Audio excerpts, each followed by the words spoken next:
Hello बच्चों, कैसे हो आप सभी। मैं आशा करता हूं कि आप सभी स्वस्थ होंगे, मस्त होंगे और आपकी पढ़ाई भी बहुत अच्छे तरीके से चल रही होगी। सो मेरे प्यारे बच्चों, आज की इस क्लास में मैं आपको बताने वाला हूं संकार्डेटा का वर्गीकरण यानी कि क्लासिफिकेशन ऑफ फाइलम कार्डेटा के बारे में आपको आज समझाने वाला हूं। देखिए, वीडियो काफी लंबा ना हो इस वजह से मैंने क्या किया, सारी बातों को लिख लिया है। अब रहेगा क्या, आपको एक एक पॉइंट को अच्छे से समझाना और आपको याद करवाना, ये मेरी जिम्मेदारी है। चलिए आज की इस क्लास को शुरू करते हैं और समझते हैं एक एक पॉइंट को संकार्डेटा के बारे में। ठीक है, और देखिए अगर हम बात करते हैं जो संकार्डेटा है यानी कि जो आपका फाइलम कार्डेटा है, इसके वर्गीकरण की बात करते हैं तो सबसे पहले वर्गीकरण की बात करते हैं ना, तो यहां पर संकार्डेटा को तीन उपसंघों में बांटा गया, तीन सब फाइलम के अंदर बांटा गया है। पहला जो सब फाइलम है वो है यूरोकार्डेटा, जिसको हम ट्यूनिकेटा के नाम से जानते हैं। ठीक है, दूसरा जो है वो आपका सिफेलोकार्डेटा, तीसरा जो है आपका क्रेनिएटा है। अब अगर हम बात करते हैं यूरोकार्डेटा जिसको हम ट्यूनिकेटा कहते हैं, तो इसमें क्या होता है, जो यूरोकार्डेटा या ट्यूनिकेटा होते हैं तो इसके अंदर जो पृष्ठ रज्जु होती है ना, वो केवल लार्वा अवस्था में पाई जाती है और इनका जो पूरा शरीर होता है वो ट्यूनिका से ढका होता है, इसलिए इसको हम ट्यूनिकेटा के नाम से जानते हैं। हालांकि इसके बारे में एकदम हम डिटेल से जानेंगे, अभी थोड़ा सा इस क्लासिफिकेशन को समझ ले उसके बाद। उसके बाद अगर हम बात करते हैं जो यूरोकार्डेटा होता है ना, इसको तीन वर्गों में बांटा गया, तीन फाइलम में बांटा गया है। कौन कौन से? लार्वेसिया, एसेडिया, थैलिसिया, ये तीन वर्गों में बांटा गया है। उसके बाद अगर हम बात करते हैं यहाँ पर सिफेलोकार्डेटा, तो सिफेलोकार्डेटा की बेटा अगर हम बात करते हैं तो सिफेलोकार्डेटा जो होता है वो इनके पूरे शरीर में लंबाई के रूप में फैला होता है और पूरे जीवन भर पाया जाता है, पूरे जीवन भर इसमें स्थित रहता है। कौन? पृष्ठ रज्जु, इसमें सिफेलोकार्डेटा में। अब सिफेलोकार्डेटा का एक वर्ग है जिसको हम लेप्टोकार्डी के नाम से जानते हैं, इसके बारे में भी हम पढ़ेंगे इसके बाद। ठीक है, डिटेल से एक एक पॉइंट को पढ़ेंगे, एक आउटलाइन, एक फ्लो चार्ट में आपको बता रहा हूं कि संकार्डेटा को कितने भागों में बांटा गया है। उसके बाद बात करते हैं क्रेनिएटा, तो क्रेनिएटा को प्रभाग में बांटा गया है, दो प्रभाग जिसको हम डिवीजन कहते हैं। पहला जो प्रभाग है वो है एग्नेंथा, दूसरा है जो है वो नैथोस्टोमेटा है। अब अगर बात करते हैं एग्नेंथा की, ठीक है, तो यहां पर क्या होता है, यहां पर जो होते हैं मुख में जबड़े नहीं पाए जाते। एग्नेंथा में क्या होता है, मुख में जबड़े नहीं पाए जाते हैं और मस्तिष्क जो होता है वो भी विकसित नहीं होता है। अब अगर हम बात करते हैं नैथोस्टोमा, तो नैथोस्टोमा की बात करते हैं तो यहां पर जो कशेरुकदंड होता है वो भी विकसित होता है, कपाल भी विकसित होता है, मस्तिष्क भी पाया जाता है, मुख में जबड़े भी पाए जाते हैं। इनकी जो तंत्रिका रज्जु होती है ना, वो क्या होती है, पृष्ठ रज्जु और मस्तिष्क के अंदर वो बटी होती है। उसके बाद अगर हम बात करते हैं बेटा जो अग्नेथोस्टोमा होता है ना, एगेंथा कहो या फिर एग्नेथोस्टोमा कहो, एगेंथा जो होता है वो दो वर्गों में बटा हुआ है, अस्टेकोडर्मी और साइक्लोस्टोमेटा। अस्टेकोडर्मी और साइक्लोस्टोमेटा में इसको बांट दिया गया है। उसके बाद बात करते हैं जो नैथोस्टोमेटा है ना, तो नैथोस्टोमेटा को हम दो महावर्ग यानी कि सुपर क्लास में बांटते हैं। अब सुपर क्लास का मतलब क्या हो जाता है कि यानी कि वर्ग है, वर्ग से पहले क्लास से भी ऊपर थोड़ा सा आता है सुपर क्लास। और अगर हम बात करते हैं तो नैथोस्टोमेटा को दो सुपर क्लास में बांटा गया है। पहला जो सुपर क्लास है वो है आपका मस यानी कि फिशिस। उसके बाद बात करते हैं चतुष्पाद जिसको हम टेट्रापोडा के नाम से जानते हैं। अब अगर हम बात करते हैं जो मत्स्य होता है ना, तो मत्स्य को हम तीन क्लास में बांटते हैं, तीन वर्ग में बांटते हैं। पहला जो वर्ग है आपका प्लाकोडर्मी है, दूसरा है आपका कांड्रेटिस, तीसरा है अस्टेकोडर्मी। अगर हम बात करते हैं कांड्रेटिस, तो कांड्रेटिस की बात करते हैं तो यहां पर 4 से 5 जोड़ी क्लोम दरारें पाई जाती हैं, क्लोम छिद्र पाए जाते हैं श्वसन के लिए। और अस्टेकोडर्मिस की बात करते हैं तो यहां पर क्या होती है, केवल और केवल 4 क्लोम छिद्र पाई जाती हैं, 4 जोड़ी क्लोम छिद्र पाई जाती है श्वसन की क्रिया करने के लिए। ठीक है, उसके बाद बात करते हैं चतुष्पाद, टेट्रापादा, टेट्रापोड। तो टेट्रापोड में ऐसे जंतु आते हैं जिनके पास 4 पैर होते हैं, तो यहां पर इसको 4 भागों में बांटा गया है। टेट्रापाडो को, टेट्रापोडा को 4 भागों में बांटा गया है, यानी कि वर्ग टेट्रापोडा को 4 भागों में बांट रहे हैं। कौन कौन से? पहला उभयचर, दूसरा सरीसृप, तीसरा पक्षी और चौथा स्तनधारी, ये 4 भाग में बांट रहे हैं। अब अगर हम बात करते हैं यहां पर तो उभयचर में क्या आते हैं भाई, उभयचर जितने भी होते हैं ये जलीय और स्थलीय दोनों जीव होते हैं, यानी कि ये पानी के अंदर भी रह लेते हैं और पानी के बाहर भी रहते हैं। जैसे एग्जांपल के तौर पर हम बात करते हैं तो मेढक आ जाता है आपका, ठीक है, उभयचर में। उसके बाद सरीसृप की बात करते हैं, जो जितने भी रेंगने वाले प्राणी होते हैं ना उनको हम सरीसृप कहते हैं, रेप्टाइल्स जिसको हम कहते हैं। जैसे इसके अंदर क्या जाएगा, सांप आ जाएगा, छिपकली आ जाएगा, ये सभी रेंगने वाले होते हैं, इसको हम सरीसृप के अंदर रखते हैं। उसके बाद बात करते हैं पक्षी जिसको हम एविस कहते हैं। तो ढेर सारी पंछियां आपको पता होगी पंछी में कौन कौन आता है। ठीक है, तो अगर हम बात करते हैं जो चमगादड़ होता है उसको छोड़ करके बाकी जितने भी हैं सबके सब पंछियों में आ जाते हैं। उसके बाद बात करते हैं स्तनधारी। तो स्तनधारी ऐसा होता है जो अपने बच्चों को दूध पिलाए, जिसमें मेमोरी ग्लैंड क्या हो, विकसित हो। उसको हम कहते हैं अस्तंधारी। आई होप इतनी बातें आपको समझ में आ गई होगी। एक बार फिर से मैं आपको बताता हूं। देखिए संकार्डेटा को 3 उपसंघों में बांटा गया है। यूरोकार्डेटा जिसको हम ट्यूनिकेटा के नाम से जानते हैं, दूसरा सिफेलोकार्डेटा, तीसरा क्रैनिएटा। यूरोकार्डेटा को 3 वर्गों में बांटा गया है, लार्वेसिया, एसेटिया, थैलेसिया। उसके बाद सिफेलोकार्डेटा में एक वर्ग आता है जिसको हम लेप्टोकार्डी के नाम से जानते हैं। क्रैनिएटा को 2 प्रभाग में बांटा गया है, ग्नैथा और gnathostomaटा। ग्नैथा को 2 वर्ग में बांटा गया है, अस्टेकोडर्मी, साइक्लोस्टोमेटा। उसके बाद gnathostomaटा को क्या किया गया है, 2 महावर्ग में बांटा गया है, मत्स्य और चतुष्पाद। ठीक है, और मत्स्य को क्या किया गया है, 3 वर्गों में बांटा गया है, प्लेकोडर्मी, कांड्योक्थिस और आस्टेकोडर्मी। उसके बाद बात करते हैं चतुष्पाद की। चतुष्पाद को 4 वर्ग में बांटा गया है, उभयचर, सरीसृप, पक्षी, स्तनधारी। ये 4 वर्गों में इसको बांटा गया।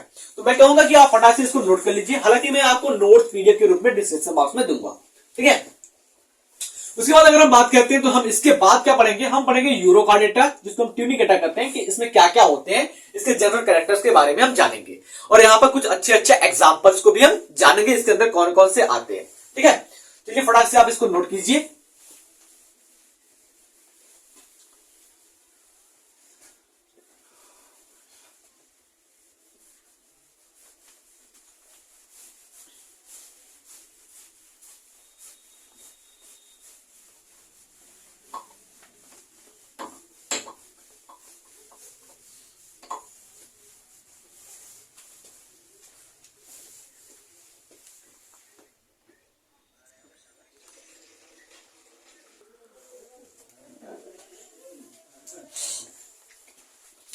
चलिए अब हम बात करते हैं कि संघ यूरोकार्डेटा।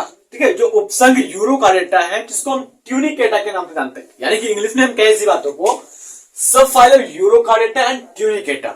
इसके क्या क्या सामान्य लक्षण, इसमें क्या क्या लक्षण आपको देखने को मिलते हैं, इसके बारे में हम अच्छे से जानेंगे। ठीक है, देखिए अगर हम बात करते हैं जो आपका उपसंघ यूरोकार्डेटा होता है, जिसको कहते हैं कार्डेट्स का सबसे निम्न कोटि के जो जीव आते हैं, संकार्डेटा में क्या होते हैं, जो निम्न कोटि के जीव आते हैं, एकदम निचले स्तर के जीव आते हैं, उनको रखा गया है उपसंघ यूरोकार्डेटा के अंदर। अब अगर हम बात करते हैं तो आज तक प्रेजेंट टाइम में संघ यूरोकार्डेटा उपसंघ यूरोकार्डेटा में 2000 जातियां ज्ञात हैं, यानी कि 2000 जातियों को यूरोकार्डेटा उपसंघ में रखा गया है। अब यहां पर बात करते हैं हम सामान्य लक्षण की, तो यूरोकार्डेटा जिसको हम ट्यूनिकेटा कहते हैं, इसका सामान्य लक्षण क्या है, और इसी में आगे हम देखेंगे कि यूरोकार्डेटा को हम यूरोकार्डेटा क्यों कहते हैं और ट्यूनिकेटा को हम ट्यूनिकेटा क्यों कहते हैं, इसके पीछे का रीजन क्या है, इस बात को हम जानेंगे। सबसे पहले अगर हम सामान्य लक्षण की बात करते हैं तो ये जितने भी जीव होते हैं उपसंघ यूरोकार्डेटा के, सबके सब समुद्रवासी होते हैं, समुद्र में पाए जाते हैं। विशेष बात इनकी ये है कि ये अकेले होते हैं या फिर पूरे कॉलोनी के रूप में, समूह के रूप में होते हैं। ये स्वतंत्र रूप से तैरते हैं, ठीक है, या फिर चट्टानों से चिपक जाते हैं। इसी बात को यहाँ पे लिखा गया है, देखिए ये समुद्र में एकल या संघ के रूप में स्वतंत्र रूप से तैरने वाले जंतु हैं तथा ये चट्टानों पर चिपकी हुई अवस्था में भी पाए जाते हैं। यानी कि क्या कह रहा है कि स्वतंत्र रूप से समुद्र के जल में तैरेंगे या फिर कभी कभी क्या हो जाएगा, वो चट्टान से ये चिपके हुए होते हैं। उसके बाद अगर हम बात करते हैं दूसरे लक्षण की, तो दूसरे लक्षण में कहता है ये कि जितने भी कार्डेट के लक्षण होते हैं, प्रमुख लक्षण जो होते हैं, जैसे कि अगर हम बात करते हैं क्लोम दरार, पृष्ठ रज्जु, ठीक है, उसके बाद तंत्रिका तंत्र, ये सभी जो होती है वो एक लार्वा के अंदर पूर्ण रूप से विकसित पाई जाती है। लेकिन जैसे ही ये वयस्क होता है, एडल्ट में आता है, तो इसमें ये जो होते हैं क्लोम दरार यानी कि क्लोम छिद्र को छोड़ करके बाकी जो इनका तंत्रिका तंत्र होता है, पृष्ठ रज्जु जो होता है, वो गायब हो जाता है, डिसअपियर हो जाता है। उस बात को क्या लिखा गया देखिए, इसमें ग्रसनी क्लोम दरारे, पृष्ठ नालवत केंद्रीय तंत्रिका तंत्र तथा पृष्ठ रज्जु केवल लार्वा अवस्था में पाई जाती है। वयस्क में क्लोम दरार को छोड़ करके अन्य मूल लक्षण अनुपस्थित होते हैं। यही बात कह रहा है ना ये, कि जो वयस्क होते हैं, एडल्ट जो होते हैं, उसमें क्लोम दरार को छोड़ दो, बाकी जो आपका पृष्ठ नालवत केंद्रीय तंत्रिका होता है, यानी कि होलो ट्यूबुलर सेंट्रल नर्वस सिस्टम जिसको कहते हैं, और जो आपका नोटोकॉर्ड होता है, वो वयस्क में नहीं पाया जाता है, केवल और केवल लार्वा अवस्था में पाया जाता है। उसके बाद अगर हम तीसरे नंबर की बात करते हैं, तो तीसरे नंबर में ये आ जाता है कि इनका जो वयस्क का शरीर होता है वो असममित होता है और थैले के जैसा होता है। यानी कि बात कर रहे हैं तो इसकी कोई भी प्लेन से अगर इसको काटते हैं तो ये 2 बराबर भागों में नहीं बंटने वाला है। और ये कैसा होता है थैले के जैसा। एग्जाम्पल है हर्डमानिया, देख लो वही लिखा हुआ है कि ये वयस्क में क्या होता है, असममित होते हैं और थैले के जैसा इनका शरीर होता है। और उदाहरण में बात करते हैं तो हडवानी आ जाता है। उसके बाद अब हम बात करेंगे कि इसको ट्यूनिकेटा क्यों कहते हैं। ट्यूनिकेटा क्यों कहते हैं, इस बात की बात करते हैं। देखो कि इनका जो शरीर होता है वो बहुत ही कोमल होता है और इस कोमल शरीर की वजह से ये अपने आप में जाने जाते हैं। इनका ये प्रसिद्ध या हम बात करते हैं सबसे प्रमुख लक्षण है कि ये कोमल शरीर वाले होते हैं और इनका जो कोमल शरीर होता है वो बना होता है ट्यूनिका का। किसका बना होता है? ट्यूनिक का। ट्यूनिक का बना होने के कारण इसको हम ट्यूनिकेट्स यानी कि ट्यूनिकेटा के नाम से जानते हैं। बात समझ में आया? उसके बाद अगर हम बात करते हैं 5वें नंबर पर, तो पृष्ठरज्जु लार्वा की पुच्छ अवस्था तक ही सीमित होती है। यानी कि बात करें जो नोटोकार्ड होती है ना, वो इनके लार्वा अवस्था तक पाई जाती है। जो बात हमने यहां पर अभी देखा कि ग्रसली कोम दरार, पृष्ठ नार्वत केंद्रीय तंत्र और पृष्ठरज्जु केवल लार्वा अवस्था में पाई जाती है। वयस्क अवस्था में क्लोम दरार को छोड़ करके अन्य मूल लक्षण अनुपस्थित होते हैं। वही बात यहां पर फिर से दोहराया गया है। देखिए कि इनमें पृष्ठरज्जु लार्वा की पुच्छ अवस्था तक ही सीमित रहती है। यानी कि जब पृष्ठरज्जु जो होता है वो लार्वा जो होता है लार्वा अवस्था तक ही पाई जाती है, उसके बाद क्या होता है? पृष्ठरज्जु गायब हो जाती है, जिस वजह से हम इसको यूरोकार्डेट्स के नाम से जानते हैं, यानी कि यूरोकार्डेटा के नाम से जानेंगे। बात समझ में आया? ट्यूनिकेटा क्यों कहते हैं? ट्यूनिकेटा यानी कि ट्यूनिकेट्स हम कहते हैं क्योंकि इनका जो शरीर का बाह्य आवरण होता है वो ट्यूनिका का बना होता है, ट्यूनिक का बना होता है। ठीक है। उसके बाद हम यूरोकार्डेटा क्यों कहते हैं? क्योंकि इनके जो पृष्ठरज्जु होते हैं वो लार्वा की पुच्छ अवस्था तक पाई जाती है, इसलिए इसको क्या कहते हैं? यूरिकेट्स। ठीक है। उसके बाद बात करते हैं जो इनका आहार नाल होता है, जो डाइजेस्टिव सिस्टम होता है इसमें ना, वो तो होता है कंप्लीट। बट अगर हम बात करते हैं जो इनका एलिमेंट्री कैनाल होता है, आहार नाल जो होता है वो कैपिटल यू के आकार का होता है। इंग्लिश अल्फाबेट जो कैपिटल यू होता है ना, उसके आकार का इनका आहार नाल होता है। कितनी बातें आ गई? अगर हम बात करते हैं 7वें पॉइंट में, तो 7वें पॉइंट में क्या लिखा गया है कि इनकी ग्रसनी आकार में बड़ी तथा थैलीनुमा होती है। इनकी जो ग्रसनी होती है ना, ये वाली, वो आकार में बहुत बड़ी होती है और एक थैली के जैसी होती है। इसके पार्श्व दीवार पर अनेक क्लोम चिन्ह पाए जाते हैं। यानी कि ग्रसनी, ये वाला ग्रसनी हो गया ना, इस ग्रसनी के पीछे क्या होता है? छोटे छोटे छिद्र पाए जाते हैं जो श्वसन की क्रिया में सहायता करते हैं। आगे बात कर रहे हैं 8वें नंबर पर, तो इसमें उत्सर्जन यानी कि जो आपके उत्सर्जित पदार्थ होते हैं, यूरिया जो हो गया, अमोनिया जो हो गया, इन सभी को बाहर निकालने के लिए या फिर कल शरीर के अंदर जो आपकी गंदगी होती है, अपशिष्ट पदार्थ होती है, उसको बाहर निकालने के लिए हमारे शरीर के अंदर तो विशेष प्रकार का अंग तंत्र पाया जाता है, उसके द्वारा हम अपशिष्ट पदार्थ को निकालते हैं। ठीक उसी प्रकार से इस यूरोकार्डेटा यानी कि ट्यूनिकेटा के अंदर भी अंग पाया जाता है, जिसकी वजह से ये अपने उत्सर्जन की क्रिया को करती है, अपशिष्ट पदार्थों को शरीर से बाहर निकालते हैं। जैसे अगर हम बात करते हैं तो इनमें उत्सर्जन